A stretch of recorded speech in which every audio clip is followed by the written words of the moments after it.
Hey, bonjour à tous et bienvenue dans le quart d'heure neuro.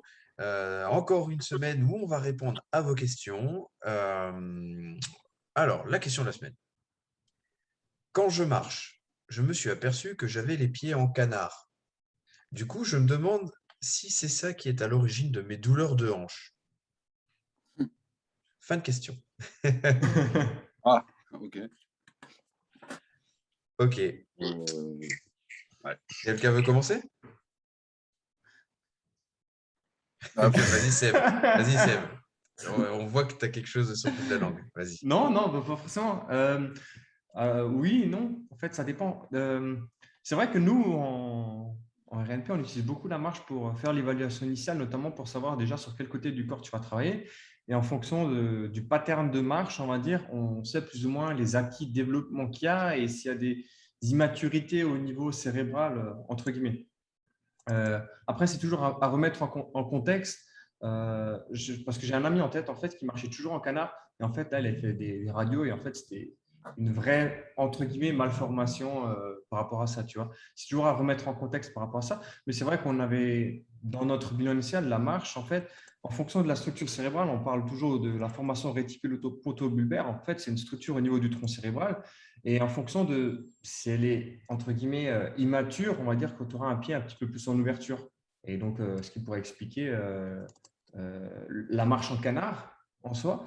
Et cette formation réticulo-ponto-bulbaire est là surtout pour, si elle est bien mature, pour inhiber la douleur du même côté. Donc, effectivement, si tu as deux marches en canard, tu auras peut-être un FRPB bilatéral et donc des douleurs aux hanches des deux côtés. Voilà un petit Hmm. peu, je pose ça là après. Je sais Yes. pas Ouais, si, après, ouais, je sais pas ce que vous en pensez vous, mais enfin, bah, si, on Euh, regarde énormément en fait la marche, on regarde même la sacro-iliaque, comment elle bouge, et c'est un indicateur de l'efficacité ou non des exercices.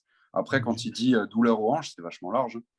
Donc, on ne sait pas trop ce que c'est. Et du coup, faire un bilan kiné, enfin médecin, kiné, l'ordre normal, pour vraiment comprendre ce qu'il y a comme problématique derrière. Et ensuite, voir d'un point de vue avec un préparateur physique, un coach, un posturologue, voir ce qu'il peut apporter à l'édifice. Mais ouais. Mais la marche chez nous, oui, effectivement, c'est, ben, comme tu l'as dit, Seb, c'est le point d'entrée. ouais, c'est, bah, tu Donc, vois, il y aurait beaucoup de ouais, choses ouais, à dire. c'est clair. Et tiens, comme on voit tout le temps avec l'évolution, on va dire, de l'être humain, c'est que la Mm. marche ou même la course, c'est le stade final. C'est qu'avant ça, il faut qu'il marche bien à quatre pattes, il faut bien qu'il rampe. Et il faut avant ça que le système sensoriel soit bien développé. Et en pratique, tu te rends compte que les gens, ils ont du mal des fois à marcher à quatre pattes, ils ont du mal à ramper. Donc, Adrien, toi, tu parleras plus par rapport aux réflexes et au patron moteur. Mais ouais, l'idée, c'est un petit peu ça, quoi. Ouais, moi, ça me fait ouais. penser à un pote qui marchait toujours sur pointe de pied avec les pieds à l'extérieur en canard et sur pointe de pied. Et ça, Mm. c'est en lien avec certains réflexes, n'est-ce pas, Adrien? Ouais, ouais, carrément, carrément. C'est marrant parce que ce week-end encore, là, je parlais avec, j'étais dans une formation, hein, rien à voir avec la posturo, hein, c'était plus dans le champ émotionnel. Et je discutais avec une dame qui me dit, tiens, mon fils, son fils a 13 ans. Elle me dit, il marche sur la pointe de pied en permanence. Alors je lui dis, bah, écoute, ce soir, tu rentres chez toi, fais une vidéo de la marche de ton fils, etc., etc. Montre-moi ça, tu vois, fais ça et ça sous le pied de ton fils pour voir. Et waouh, je lui dis, bah ouais, bah, il y a ça, ça, ça, ça, ça. Elle me dit, ok, bah, je te l'emmène. Son fils marchait en permanence sur la pointe des pieds. Il n'arrive pas à marcher de manière naturelle, sinon ça lui fait une tension et il est tendu. Et comme ça depuis qu'il est né. Donc oui, forcément, là, il y a du réflexe archaïque sous-jacent. Pour la marche en canard, bah, c'est exactement le même principe, en tout cas avec le regard réflexe archaïque. Vous savez, quand vous, tout simplement, il y a quelqu'un qui est allongé par terre ou sur une Mm. table, tu vois, enfin, qui est Mm. allongé, et vous regardez les pieds. Si les pieds, normalement, les pieds devraient être ouais, légèrement, quoi, 10h10.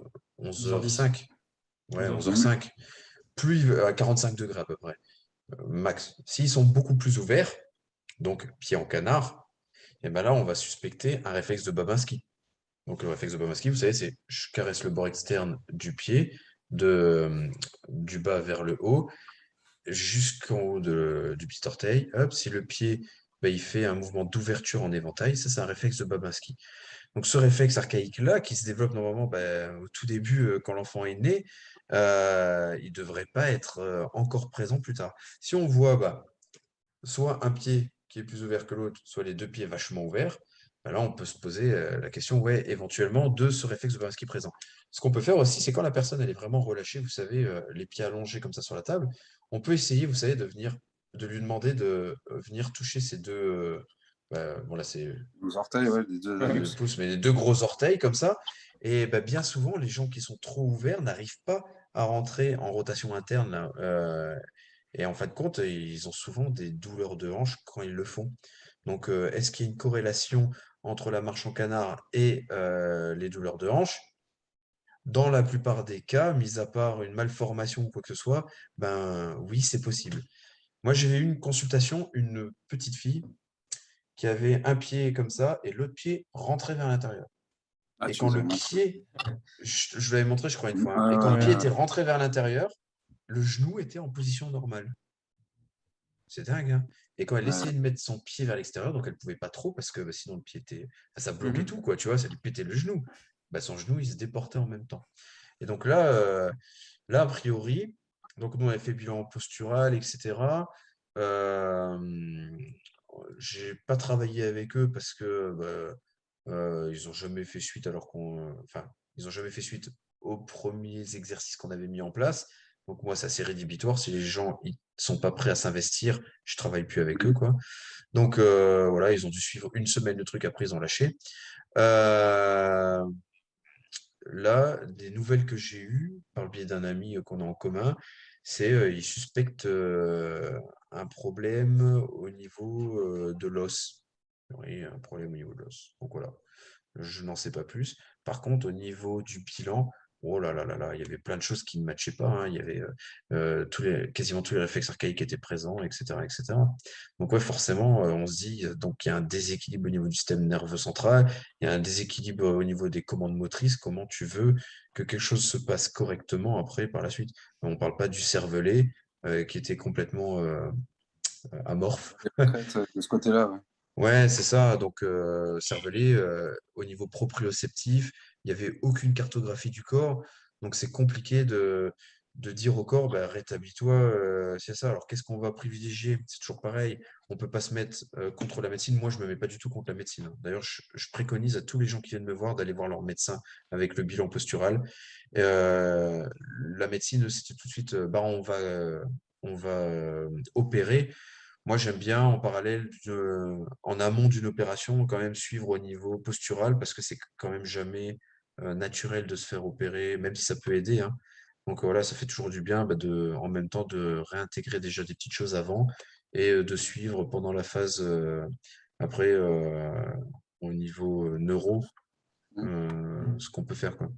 Mais ouais, honnêtement, des pieds comme ça qui s'ouvrent, j'en ai plein. Là encore, je viens de faire un bilan juste avant qu'on fasse le quart d'heure neuro d'une personne qui avait un réflexe au niveau du pied qui n'était pas bien intégré et on retrouve des problèmes au niveau du genou et peut-être qu'on pourra suspecter dans quelques temps un problème au niveau des hanches aussi parce que ça va continuer. Vous savez, si vous avez un pied un pied tourné vers l'extérieur, comme ça, il y a le genou qui tourne vers l'extérieur, il y a la hanche qui tourne vers l'extérieur.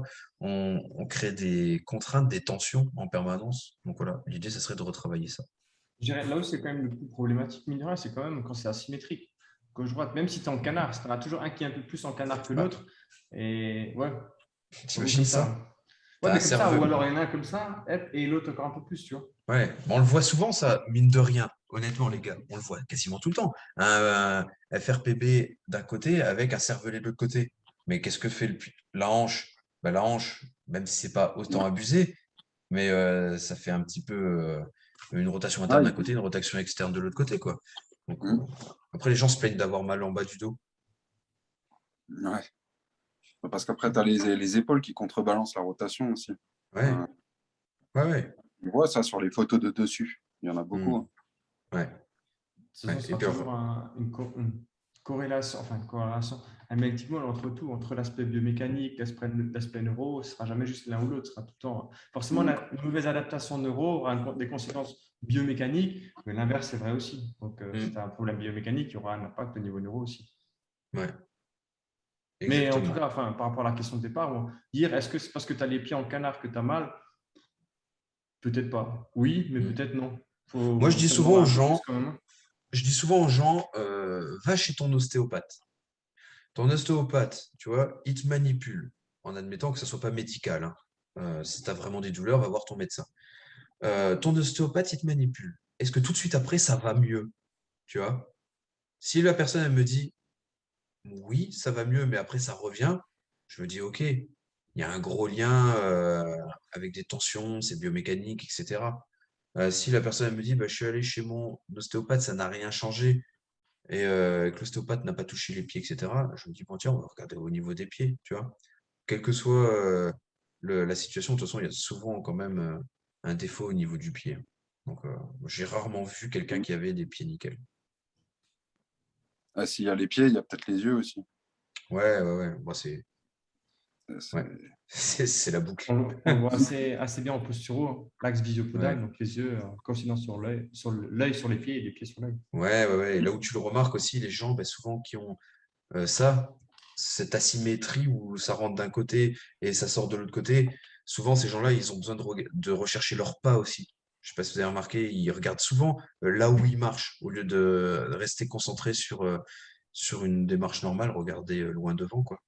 Mais Donc, de toute façon, comme ce que tu dis, de toute façon, là, par rapport au cervelet, donc FRPB, cervelet, je pense un peu en miroir parce que je suis sur l'ordi et sur le téléphone, mais quoi qu'il en soit, si tu as un pattern de cervelet d'un côté, ce qu'il ne faut pas oublier, c'est que ton cervelet, il est en charge de l'équilibre, de la coordination et de la précision. À un moment donné, tu sais que si tu as un cervelet de ce côté-là, bah, tu sais que tu seras probablement moins stable de ce côté-là, puisque ça peut avoir une incidence justement sur cette stabilisation réflexe. Tu sais que ça peut aussi avoir une incidence sur la coordination et même sur la coordination même des muscles oculomoteurs, tout simplement.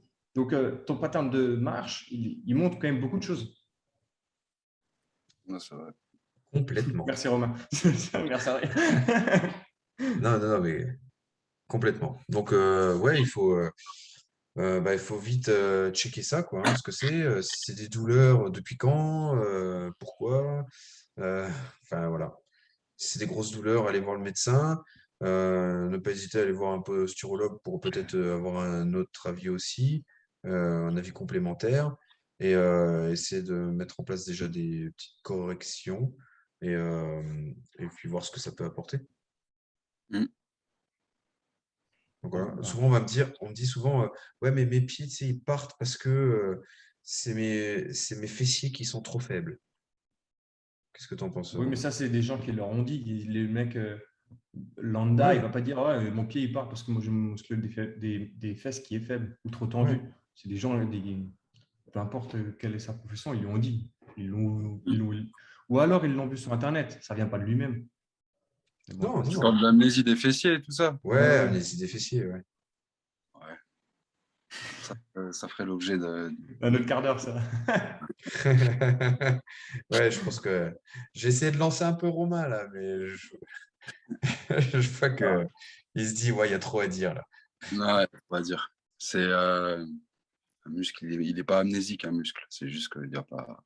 Il y a d'autres choses Ouais. à travailler et ça a aussi un lien avec toute la chaîne postérieure, Ouais, etc. c'est ça. Mais là, on parle justement de problèmes au niveau de la hanche. Où est-ce que ça va se situer exactement au niveau de la hanche?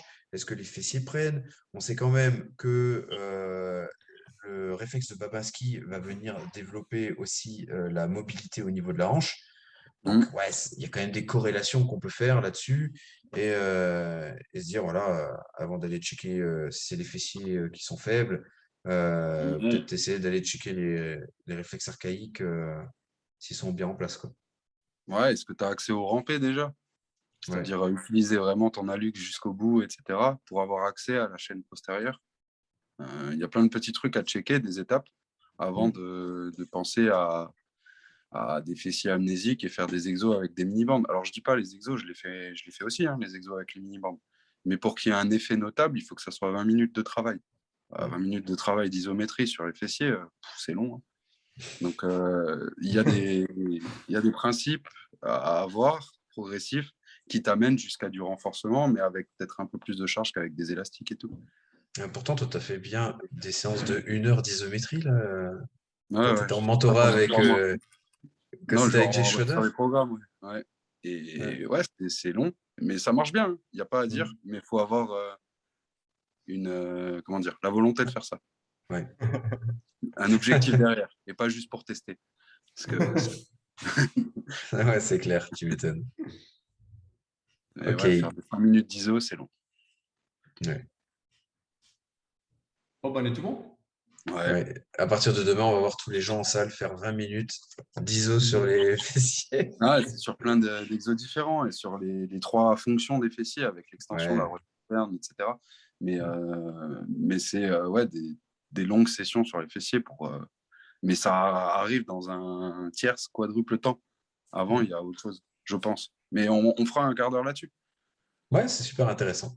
Bah Ouais. voilà, on se prend On aura tous rendez-vous les, pour un quart d'heure. on aura tous les Instagrammeuses qui vont venir s'abonner à nous. Allez, Génial. Bon, Ok. Bon, à ben, en tout plus. cas, on se revoit pour le quart d'heure pratique rapidement et à bientôt. à Allez, bientôt. ciao. Salut. Salut.